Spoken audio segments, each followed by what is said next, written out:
Tanawa na siya, guys. Nagpahilot na siyang ulo. Kita ka mag-iring nga nagpahilot. Ako ara ng iring, nagpahilot siyang ulo.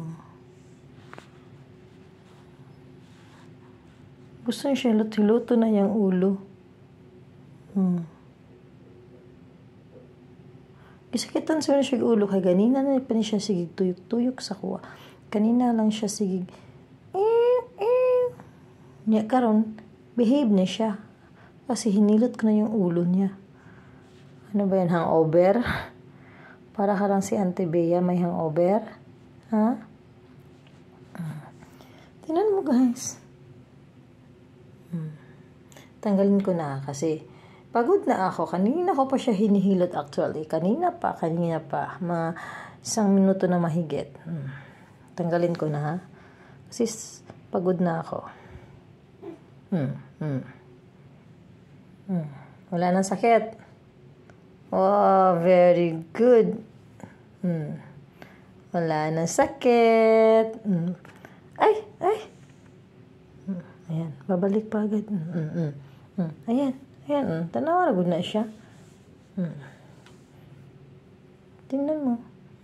Masakit pa rin? Abe, hilot, ba, hilot. Hilot. Masakit talaga ang ulo nito, ha. Nagpapahilot talaga, ay. Massage kita dali. Ayan. Tama na. Pagod na ako, eh. Alright. Kanina pinagalitan ko siya kasi lagi nakadikit sa akin. Minumudmud yung mukha sa katawan ko. Ano ba yan? May Makati talaga. Ano, may kuto? Dali.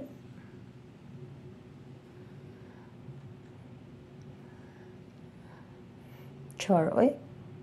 Chor niyo, oy. Magpapaano, oy. Palambing, oy.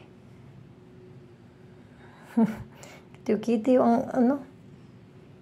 Yan. Dito ka. Shush. Andali na. May massage. Gusto minamassage ang ulo, eh. Masakit siguro. Ay, Makati ba? May kuto ka ba dito? Ang kati. Ang cute. Ayan. Makati. Tama na. Pagod na ako. Tama na. Alright. Yan na. Goodbye. Say bye to them. Bye. Yeah, look at her. Bye. Bye, everyone. See. Bye.